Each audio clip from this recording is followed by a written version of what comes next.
Herkese merhaba arkadaşlar. Bu videoda sizlere yazılımla ilgilenen, teknolojiyle ilgilenen herkese yönelik bir yayın yapacağım. Bir video olacak bu. Herhangi bir spesifik programlama diliyle ilgili değil.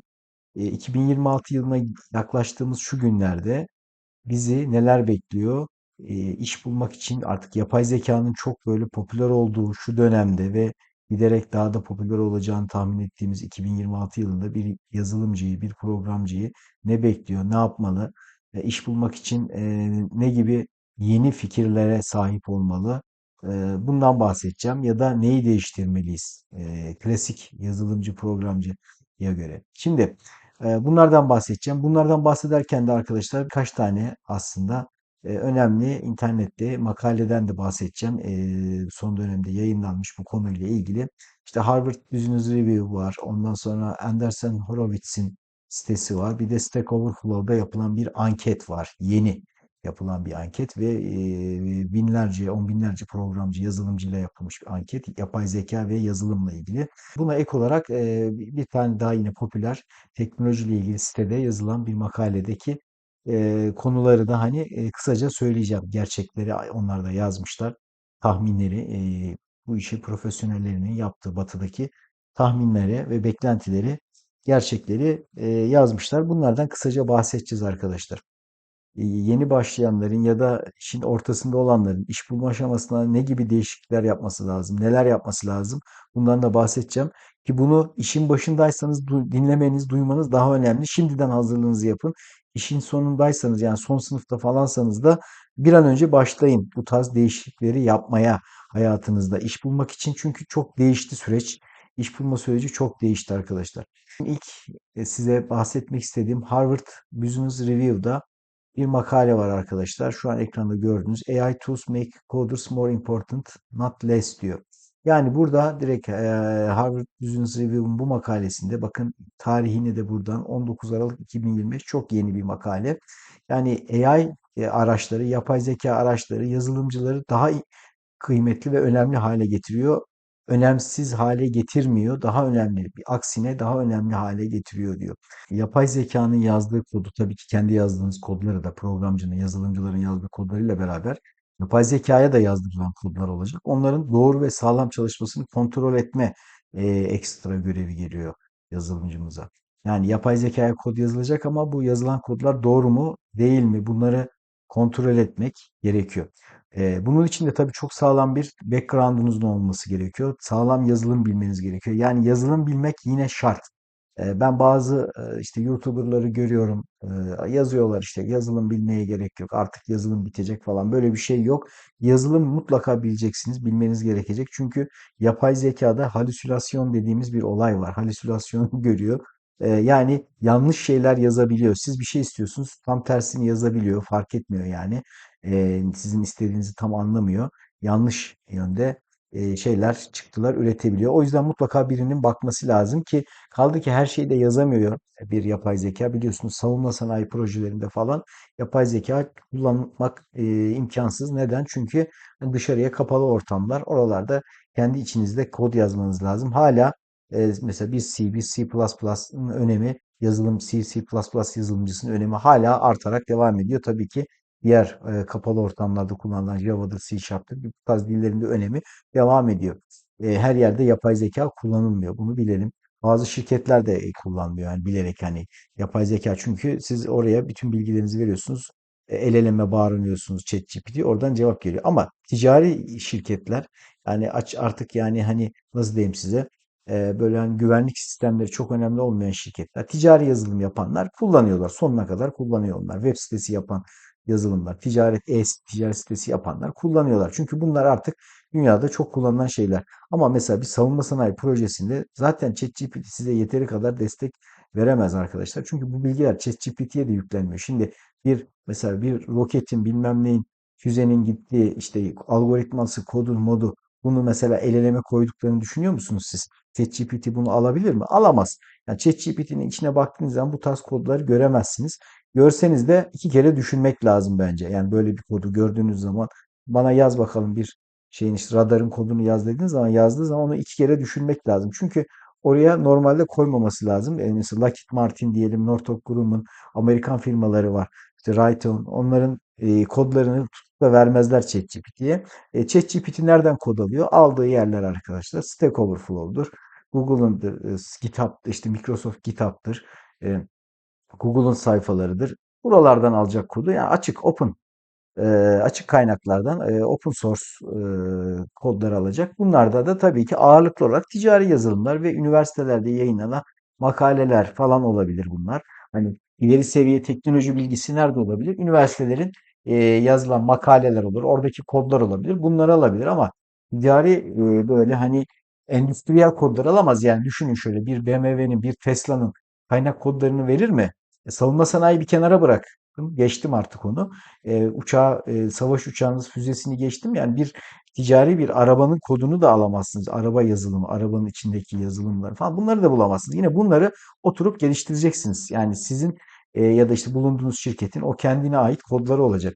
Dolayısıyla bu tarz şeyleri bulamıyorsunuz zaten. Bunları zaten siz üreteceksiniz. Ama ne olacak? Bunları üretirken size destek olacak, yardımcı olacak. Mesela multi-threading bir uygulama yapıyorsunuz. Multi-threading uygulamada multi-threading konseptlerini sorabilirsiniz, işte nasıl oluyor, nasıl yazdırabilirim, destek alınabilir. Bu tarz şeyler. Birçok şeyde hala kullanılmıyor. Kullanıldığı zaman da bakın, test doğrulama, altyapı ve güvenlik. Yani yapay zekanın ürettiği doğru ve kodu doğru ve güvenli çalıştırmak da önemli. Yapay zeka bir şey üretiyor ama senin belki belli güvenlik şeylerini sağladığını düşünüyor. Ona göre kod üretiyor ama sende o güvenlik koruması yok diyelim. O yüzden onlara da iyi bakıp anlayıp yapay zekanın ürettiği kodda gerekli güvenlik açığı var mı yok mu, bunu da anlamanız gerekiyor. Efendime söyleyeyim. İşte bağımsızca değerlendirmeniz lazım. Test edeceksiniz. Gerekirse yazılımcının yazdığı kodla yapay zekanın yazdığı kodu değiştirmeniz gerekiyor arkadaşlar. Tamam mı? Yani burada anlatılan arkadaşlar makalede AI'ya karşı daha çok savunmacı bir tasarım geliyor. Yani AI olacak ama onu da, AI'yı da birisinin kontrol etmesi lazım. Yani kısacası AI hız veriyor. Yapay zeka bize hız veriyor. Yazılımcıya hız veriyor. Ama 2026'da sağlamlık kazandıran hala insan aklı ve süreç olacak. Yani sağlamlık, robust dediğimiz sağlam yazılımlar, güvenilir yazılımlar, çökmeyen sistemlere hala insan aklı ve süreci ihtiyaç olacak ve devam edecek bu ihtiyaç. Şimdi sizlere bahsedeceğim bir diğer makalede arkadaşlar, sitede Andreessen Horowitz isimli site. Bu sitede teknolojiyle ilgili haberler yer alıyor. Yazılım, sadece yazılım değil, donanımla ilgili bilgiler de bulabilirsiniz. Bir sürü makale var, girip bakabilirsiniz. Şimdi buradaki makale benim bahsedecek olduğum The Trillion Dollar AI Software Development Stack diyor. Yani trilyon dolarlık yapay zeka yazılım geliştirme araçlarından bahsediyor, ürünlerinden bahsediyor. Bunların yazılımı nasıl etkileyeceğinden bahsediyor. Bu makalede temel argüman şu arkadaşlar. Firmalar yapay zeka ile ilgili olaraktan trilyon dolarlık yatırım yaptılar. Yapay zeka tool'ları, yani araçları, yazılımları, yapay zeka yazılımları, kod geliştirme yazılımları yaptılar. Bunları kullanacaklar ve bunları kullanacak kişi tabii ki yazılımcı kullanacak. Değil mi?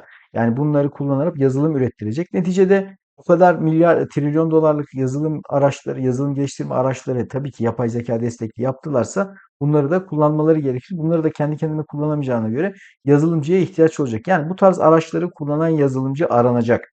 Bu tarz yazılımları kullanan bu tarz yazılım araçlarını kullanmanız gerekiyor. Bu araçlar sayesinde ne olacak arkadaşlar? Yazılım böyle daha otomatize hale gelecek. Otomatize hale gelince ne olacak? İş hızlanacak. Yani ne olacak?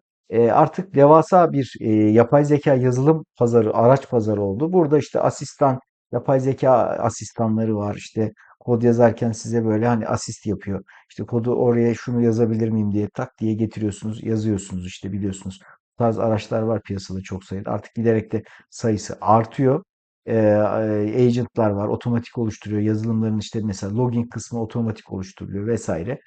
Ama burada tabii dediğim gibi bunun evaluation'ı var, işte veri bağlam katmanı var, güvenlik katmanı var, deploy ve operation katmanı var. Tabii bu her katmanda da mutlaka bir yapay zeka aracı oluyor. Yani şu gördüğünüz katmanlarda da bir yapay zeka aracı oluyor. Yapay zeka burada nasıl oluyor? Yapay zeka burada gördüğünüz, zaten bakın bir diyagram çizmişler. Bu siteye girip bakabilirsiniz. Bu diyagramda şu maviyle gördükleriniz arkadaşlar, şu bakın daha doğrusu turkuaz rengiyle gördükleriniz insanlar. Kullanıcı var, user, software engineer, işte quality assurance engineer işte var, işte IT engineer var. UI designer var. Project management ekibi var burada. Tamam, bunlar insan. İnsanlar, şu kırmızı gördüğünüz arkadaşlar yapay zeka. Gördükleriniz yapay zeka işte. Tamam mı? İşte Devin yazmış, işte Cursor demiş işte. Ondan sonra ne demiş burada? CodeRabbit demiş. Efendim bir sürü burada yapay zeka araçları var. Tamam mı? Bu araçlar da devreye giriyor. Mesela e, hangi aşamada hangi araç devreye giriyor? Bakın, kullanıcı ile ilgili aggregate feedback diyor. Mesela kullanıcıdan feedback almak için yapay zeka oluşturulmuş. Böyle bir araç var. Yani kullanıcıya, hani siz eskiden analist gider sorardı, böyle işte analist giderdi. Kullanıcıya nasıl bir yazılım istiyorsunuz? Şöyle mi böyle mi? Requirement'ları alırdı. Onları yazardı falan. Artık o işi yapay zekaya bakın vermişler. Vermeye başlıyorlar, tamam mı? Yani hocam diyor, yazılımcılık bitiyor. Yazılımcılık bitiyor diye bir şey yok. Yani yapay zeka her alanda insanlara daha high level işler, pozisyonlar açıyor. Değerli arkadaşlar, bunu bu şekilde düşünmek lazım. Mesela bakın, dediğim gibi analist vardır. Yani yazılım projesinde çalışan arkadaşlar varsa ya da çalışmayı düşünenler varsa, hani araştırsınlar. Analist diye bir pozisyon vardır. Analist işte gider kullanıcıyla görüşür, proje analisti. Bu gider konuşur, işte requirement'ları alır, işte nasıl bir yazılım istiyorsunuz, nasıl bir ürün istiyorsunuz. Sonra gider bunu yazılımcıya anlatır falan filan. Aradaki elemandır. Bakın, o aradaki elemanı çıkarıp buraya yazılım şey koymaya başlamışlar. Bakın, yapay zeka koyuyorlar. Tabii hepsini çıkaramazlar. Mutlaka burada da bu yapay zeka aracını yönlendirecek analistler olacak, ama yapay zekadan anlayan analist olacak. Bu tool'u kullanmasını bilen analist olacak. Tamam? Yani yazılım mühendisliği bitiyor diye bir şey yok. Her alanda yapay zeka tool'ları devreye giriyor. Bakın, şu gördüğünüz kırmızıların hepsi trilyon dolarlık yatırımlar var bunların içinde. Tamam, bunların her biri farklı farklı yatırım. Ve bunlar devreye giriyor. Bunları kullanacak adam lazım oluyor. Birincisi bu. Planning architecture diyor, işte bakın, planlama ve mimaride de yine yapay zeka araçları var. Kod yazmada da var. Ama neticede bakın, software engineer burada hala görevli. Ve burada işte Cursor kullanıyor, mesela göstermiş. IDE kullanıyor. Cursor'da kod yazıyor işte, yani software engineer Cursor'a kod yazdırıyor, ama Cursor'ın yazdığı kodlara da bakıyor. Bunları denetlemesi gerekiyor. Şimdi burada arkadaşlar, yani kısaca özetlemek gerekirse bu makalenin ana fikrini, yani üretkenlik artacak, yazılım talebi de artacak. Yazılım bitiyor diye bir şey yok. Yazılım daha az olacak, daha az yazılım yazılacak, programlar daha az olacak değil. Tam tersi diyor. Yani bu makale diyor ki şu anda ne kadar yazılım var, ne kadar program var piyasada? Bunun 2 katı, 3 katı, belki 5 katı, 10 katı yazılım üretilecek diyor. Neden? Yani sen otomasyona gidiyorsun. Yapay zeka devreye sokuyorsun. Daha fazla yazılım yapacak. Daha kaliteli yazılım yapacak. Tamam. Bu işler bu şekilde arkadaşlar. Yani bir şey bitiyor değil, daha fazlalaşıyor. Mesela hantal bir şirket, hantal, eski tip, mesela hantal büyük bir sürü çok sayıda bir on binlerce adam olan şirket küçülecek. Bunlar daha az adamla aynı işi çıkarabilecekler. Tamam mı? Daha az adamla. Onun yerine ne olacak? Buradan çıkan adamlar işsiz mi kalacak? İlk başta işsiz kalıyor gibi gözükebilir. Yurt dışında şu anda öyle bir şey var, böyle öyle bir izlenim var, ama onlar ne yapıyor? Benim gördüğüm, yurt dışında daha çok böyle küçük şirketler ve orta boy şirketler çoğalıyor. Startuplar artıyor ve insanlar artık, mesela normalde koca bir şirketin yazacağı, işte en az 200 kişilik bir şirketin yapacağı bir işi 10 kişilik, 15 kişilik şirketler yapabilir hale geliyor. Küçük küçük şirketler devasa işler yapıyor. Nasıl? İşte yapay zekadan destek alıyor. Yani burada hani sizde belki çok büyük bir şirkette, devasa bir şirkette değil de ileride daha böyle orta boy bir şirkette ya da küçük şirkette çalışıyor olacaksınız. Ya da kendiniz birkaç kişi birleşip bir şirket kurup bir yazılım üreteceksiniz. Yazılıma ihtiyaç artacak, kaliteli yazılımlar da artacak. Devam edelim. Sizlere bahsedeceğim son makalede arkadaşlar, Stack Overflow'un 2025 Developer Survey arkadaşlar. İşte on binlerce yazılımcıya, ağırlıklı olarak Batı ülkelerinde tabii ki, yazılımcılara, Stack Overflow kullanıcılarına gönderilen bir anket ve yazılımcılar Stack Overflow'u çok ciddi kullanan çok sayıda insan var, biliyorum. Türkiye, hani belki çok fazla Türkiye'de kullanılan olmayabilir. Tabii ki Türkiye'de de kullanan var, ama Batı'da çok fazla kullanılıyor bu. Burada arkadaşlar, geliştiricilerin, yani developerların AI araçlarına bakışını, duygu, sentiment, yani sentiment dediğimiz duygu, bu tarafla özetliyor bu şey anket. Ankette bakın, bu ankette sorular var. Bu soruların cevaplarını görüyorsunuz. Yani şu soru işareti olan yerler soru, bunlar da cevapları. Soruya developerların verdiği cevaplar. Burada Kullanım şimdi şöyle bir şey var. Yapay zeka araçları kullanımı artsa bile olumlu yaklaşım 2025'te düşüyor. Yani developerlar yapay zekaya hani güveni azalıyor. Tamam kullanma artıyor ama güveni azalıyor. Neden? Belki bazı yerlerde tam doğru istedikleri gibi böyle high level konularda özellikle doğru cevap veremeyebiliyor, halüsinasyon görebiliyor. O yüzden güven biraz azalmış. Kullanım artmış ama güven azalmış. Buradaki anketlere baktığınız zaman bu anketleri böyle inceleyebilirsiniz. Mesela şuradaki soruya bakalım. Soru diyor ki, do you currently use AI tools in your development process? Yes, I use AI tools değildi diyor. Günlük kullanıyorum diyenler %47. Haftada bir iki kullanıyorum diyenler işte 17. Ayda kullanıyorum diyenler 13. Hiç kullanmıyorum diyenler bakın az.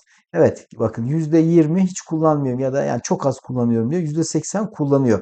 O yüzden yani yapay zeka araçlarını kullanacaksınız. Buradan kaçarınız yok. Ama şöyle bir şey de var. Devam edelim sorulara. Onu da anlatayım. Ee, Sizin ne kadar favori yani ne kadar e, güveniyorsunuz ve favoriniz yani işinizin çoğunu mu bunda yapıyorsunuz? Favori olarak belirlediğiniz mi? Yani yapay zeka araçları sizin favoriniz mi? Çok sevdiğiniz araçlar mı? Çok işinize yarıyor mu gibi düşünün şu soruyu iş akışınızda. Çok işime yarıyor diyenler %22-23. İşte işime yarıyor, iyi yarıyor. Çok olmasa da yarıyor diyenler %30. Zaten %50 işime yarıyor diyor. %17'si hiç fark etmez demiş. Indifferent fark etmiyor diyor. İşte %20'lik kesimde hiç işime yaramıyor diyor. Yani yarısı, yazılımcıların yarısı işime yarıyor demiş. Yani burada görüyoruz işte. Yani yazılımcıların yarısı kullanıyor. Benim gördüğüm, bu anketten gördüğüm batıdaki yazılımcıların yarısı kullanıyor bu yapay zeka tool'larını. Türkiye'de çok fazla henüz gelmedi. O yüzden batı diyorum.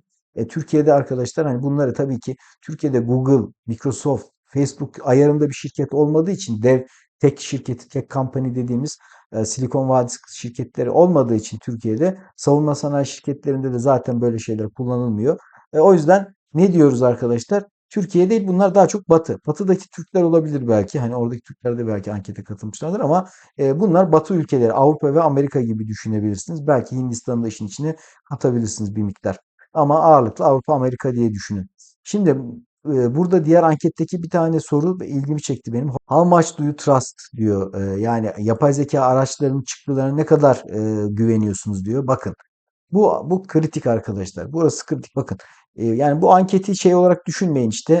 Ya kullanıyormuş şöyle böyle yapay zeka artmış gibi düşünmeyin. Yanlı gibi düşünmeyin. Yansız ve hani daha böyle objektif olduğunu düşünün. Çünkü burada kullanıyorum favorim diyen adam buraya gelmiş. Diyor ki çok güveniyorum diyenler %3. %3'ü çok güveniyorum diyor. İşte orta seviye güveniyorum diyenler %29 nokta işte altı %30 diyelim.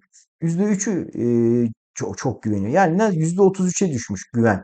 Hiç güvenmeyen %22 yani güven sıkıntısı yaşayanlar %27 işte 26 neyse 19 da burada var. Yani yarı yarıya. Şurada ya da yarı yarıya değil de şöyle %50'si yarısı güvenmiyor. Çok az bir kısmı çok güveniyor. %30'u işte güveniyor ama mutlaka kodu tekrar inceliyor. Öyle düşünün. Yani burada yapay zeka araçları iyi ama hani çok da aşırı da şey yok. Yani aşırı da böyle bir güven yok. Mutlaka kontrol ediliyor. Kompleks şimdi burada bir soru daha var. Bu soruda da kompleks task'leri yapma konusunda ne diyorsunuz diyor. Çok iyi mi kullandığınız araçlar diyor. %4'ü işte 4.4'ü çok iyi derken %25'i işte iyidir orta derece diyor. Geriye kalan da pek iyi sayılmaz demek istiyor. Tamam mı şurası? Yani yapay zeka araçlarının güvenilirliği yüksek değil. Bir diğer soru da arkadaşlar burada bakın yani iş geliştirme süreçlerinizde yapay zekayı hangi amaçlarla kullanıyorsunuz diye soru sorulmuş. Anket sorusu ve bunların cevabı var. Şimdi burada hocam niye topladığımız zaman işte 100 civarında oluyordu ama bu 100'ü geçmiyordu. Burası 100'ü geçiyor. Toplarsanız geçer 100'ü. Bunun nedeni şu. Birden fazla seçeneği işaretleyebiliyor ankete katılan kişiler, yazılımcılar. Yani hem bunu hem bunu hem de şunu seçebilir, işaretleyebilir. O yüzden %100'den fazla yani birden fazla seçenek kullanabilirsiniz. Yani yapay zeka hem şu amaçla hem şu amaçla hem de şu amaçla kullanabilirsiniz, değil mi? Onu sormuşlar, onlar da onu işaretlemişler. Şimdi buradan baktığımız zaman yapay zeka araçlarının en çok kullanılan yapay zeka araçları cevap bulma amaçlı. Aklınıza gelen ne var? ChatGPT var işte, Gemini var. Bir şey oluyor mesela. Kodunuzda bir hata alıyorsunuz, onu soruyorsunuz, tamam mı? Neden böyle bir hata aldın diye fikir alıyorsunuz. Hani ben de Udemy eğitimlerimde ya da YouTube'da hep söylerim ya, bir yerde takıldığınız zaman mutlaka iki tane destek alacağınız yer var. Bir tanesi Stack Overflow. Mutlaka bakın Stack Overflow'a. İkincisi, hatanızı, kodunuzu yazın. Stack Overflow'da arattırın onu ya da Google'da arattırın. Karşınıza zaten ilk Stack Overflow sitesi çıkacak. Oradan okuyun. Bir de ne yapın? Yapay zekaya sorun. Hızlı cevap için. Yapay zekanın cevapları diyelim %80 doğru diyelim. %20 hata payı var. O yüzden Stack Overflow'da onu denetlemek için hani işin sağlaması gibi kullanabilirsiniz. Ve insanlar da öyle yapıyor zaten. Cevap almak için kullanıyor. Ondan sonra sentetik data üretmek için. Bu nedir? Sentetik data üretmek için kullanıyor. Bu tester arkadaşlar, daha çok test datası üretiyor, tamam mı? Sentetik data.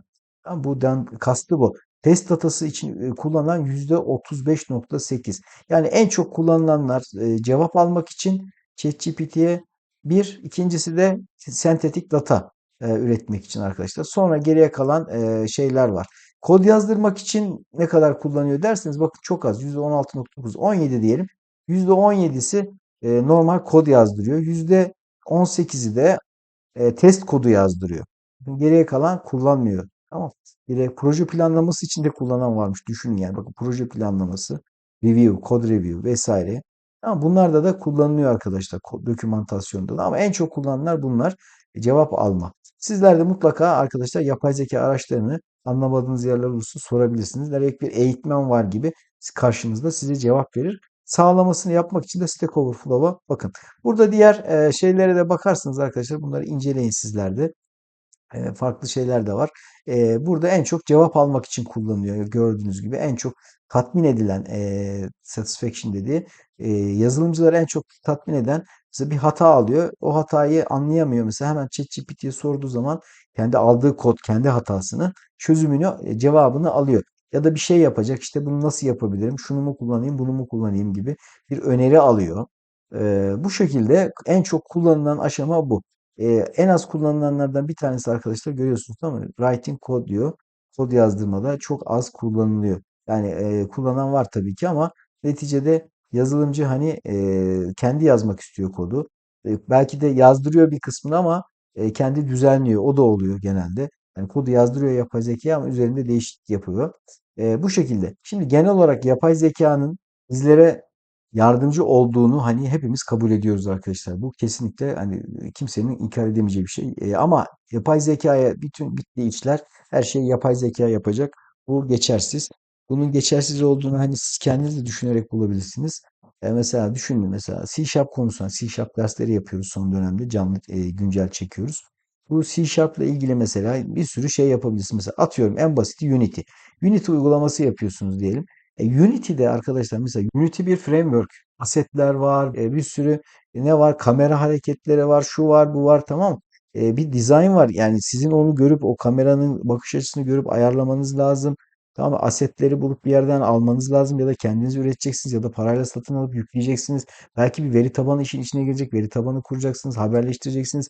Tamam mı? Bunları yapay zekanın yapması imkansız. Zaten yapay zeka bunlarla hani profesyonel bir oyun ya da profesyonel demeyelim de orta seviye bir oyun bile yapamaz. Ha, ne yapabilir? Basit seviye bir oyun yapabilir. Çok basit, iki boyutlu bir oyun yapabilir. Yapay zeka ile yaptırırsınız onu. Onda sıkıntı yok. Ama yani işe yarayacak, mesela Google Play'e koyup böyle binlerce, yüz binlerce insanın indireceği oyunlar yapılabilse yapardı herkes. Şu anda ortalıkta böyle bir sürü oyun vardı.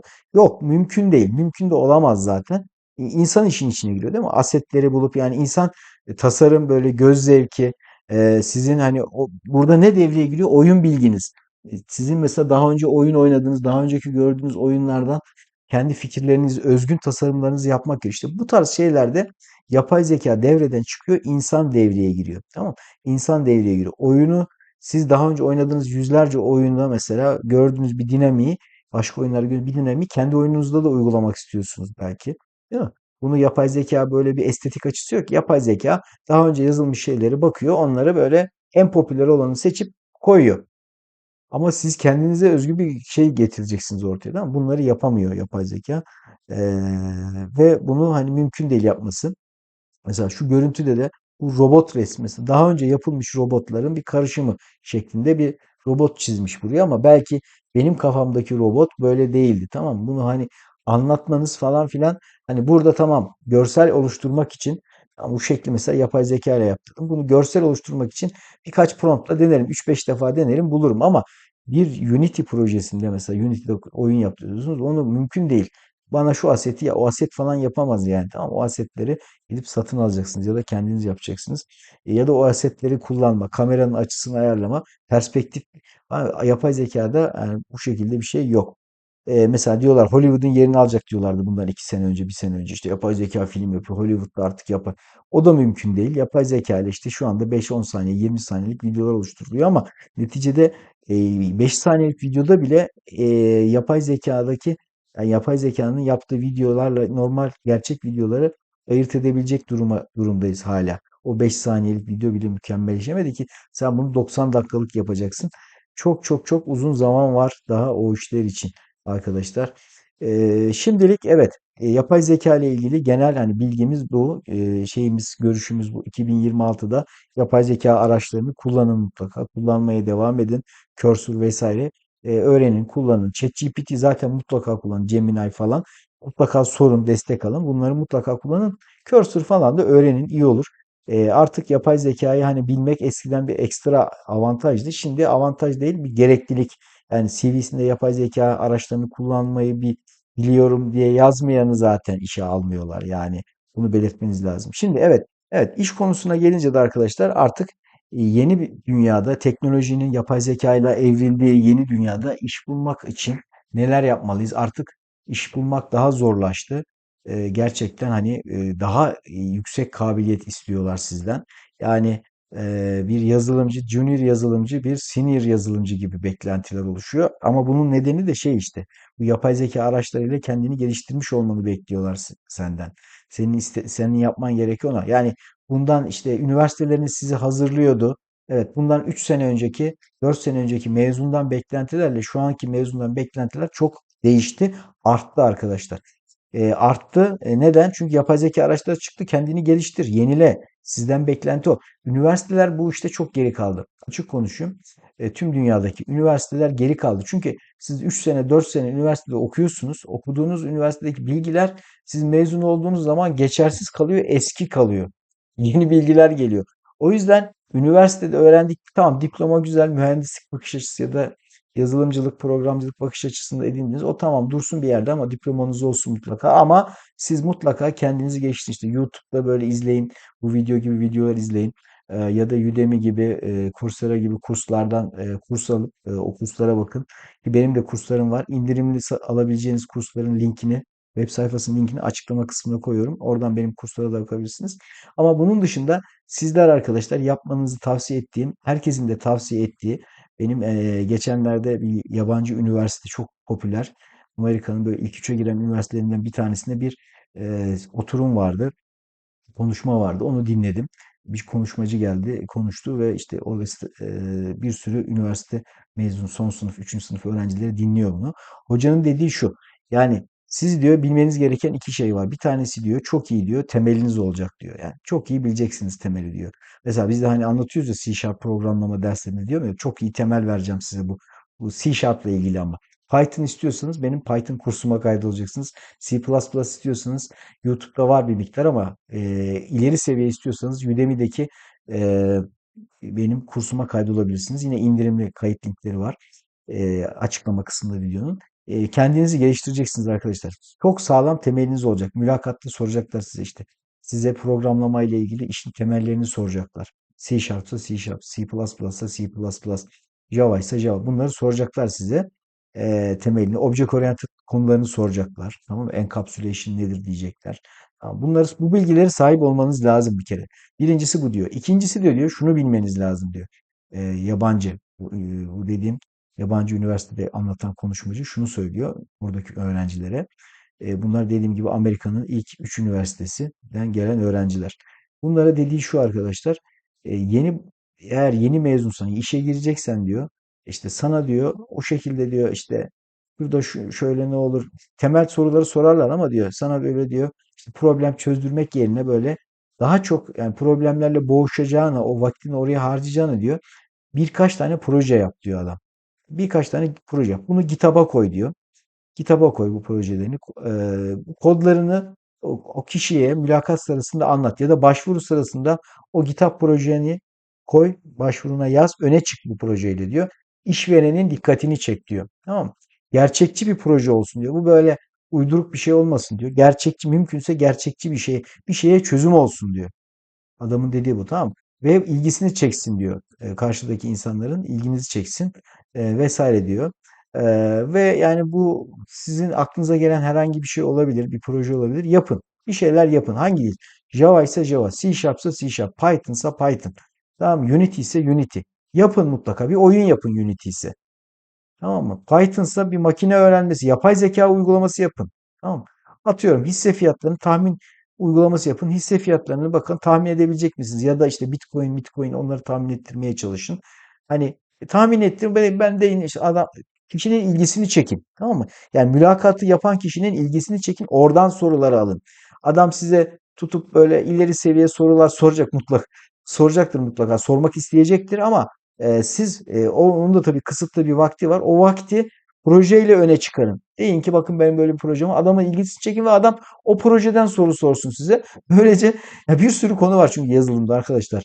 Temelleri bilirsiniz eminim. Object Oriented OOP sorularını bilirsiniz. Temel programcılık sorularını bilirsiniz ama aşırı derecede ileri seviye böyle algoritma sorusu falan var. LeetCode'a bakarsanız ya bunlardan soru almak yerine adam size o vakti, mülakat vaktini sizin projelerinizle ilgili sorular sorun. Onlarla öne çıkın. Onlarla vakti doldurun. E, Ve hani LeetCode'da şurada burada soru çözmekte harcayacağınız vakti yani onlara hazırlanmak harcayacağınız vakti proje yaparak hazırlayın. Çünkü artık LeetCode falan da gerek yok. Neden?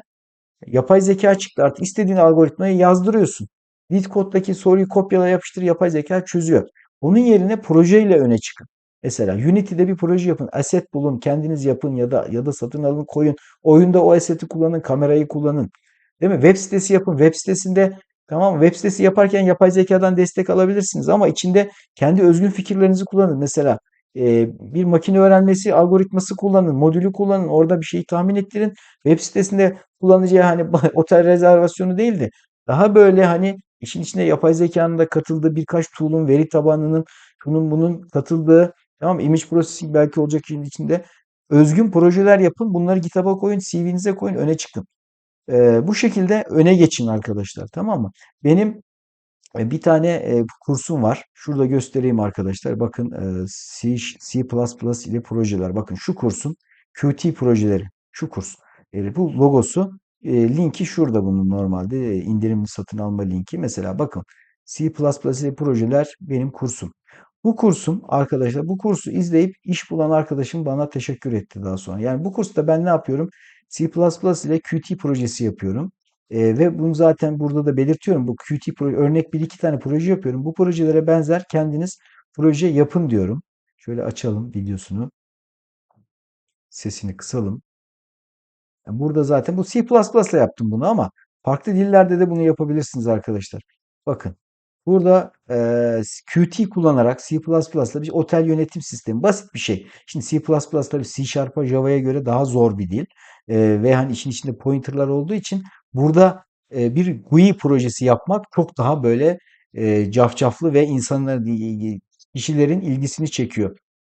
Mülakat yapanların ilgisini çekiyor. Bu projeler mesela otel yönetim projesi C++'la bunu mesela C Sharp'la ve çok hızlı yaparsınız ama C++'la bunu yapmak gerçekten bir uzmanlık. Çünkü C++'da Qt ne demek? O Tesla'dır, şudur, budur işte son model arabalar var ya onların hepsinde böyle C++ kullanılıyor. Ve birçok arabada birçok mesela endüstri ürününde sadece araba değil birçok endüstri ürününde Qt arayüz olarak Qt çıkıyor karşınızda. Çünkü gömülü sistemlerde kullanabiliyorsunuz. Embedded sistemlerde arayüz olarak Qt kullanılıyor arkadaşlar. Bakın bu bilgiyi de vermiş olayım. Ama ben burada Qt ile bir C++ projesi yapıyorum. Tabii burada bir embedded işlemcimiz falan yok ama neticede Qt'yi öğrendikten sonra çalıştığınız şirkette embedded ne kullanıyorlarsa onu uygularsınız. Çünkü Qt'yi bir kere öğrendikten sonra her embedded sistemde yapılabilir. Anlatabiliyor muyum? Embedded sistemden bağımsız. Yani işte hangi çipi kullanıyorsunuz? Hangi VxWorks mu kullanıyorsun? Integrity mi kullanıyorsun? Ne kullanıyorsun? Kullan fark etmez. Qt bunların üstünde bir framework gibi düşünün. Tamam mı? Kullanıcı arayüzü yapıyorsunuz. Bir kere tasarlıyorsunuz. Kod ürettiriyorsunuz onu da. Ve bu şekilde işe giren arkadaşım olmuş. Bana teşekkür etti daha sonra. Yani bunu da belirteyim. Bu da bir örnek size olsun arkadaşlar. Tamam. Evet. Sizlerden ricam arkadaşlar videoları beğenelim. Arkadaşlarımızla paylaşalım. Bu tarz videoları istiyorsak lütfen belirtelim. Yorumlarımızı yazalım. Kendimize iyi bakalım. Dediğim gibi benim Udemy kurslarımı indirimli satın almak için ne yapıyoruz? Videonun açıklama kısmındaki linklere tıklıyoruz. Orada indirimli kursların adı var, link var. Oradan yararlanabilirsiniz. Kendinize iyi bakın. Görüşmek üzere. Hoşça kalın.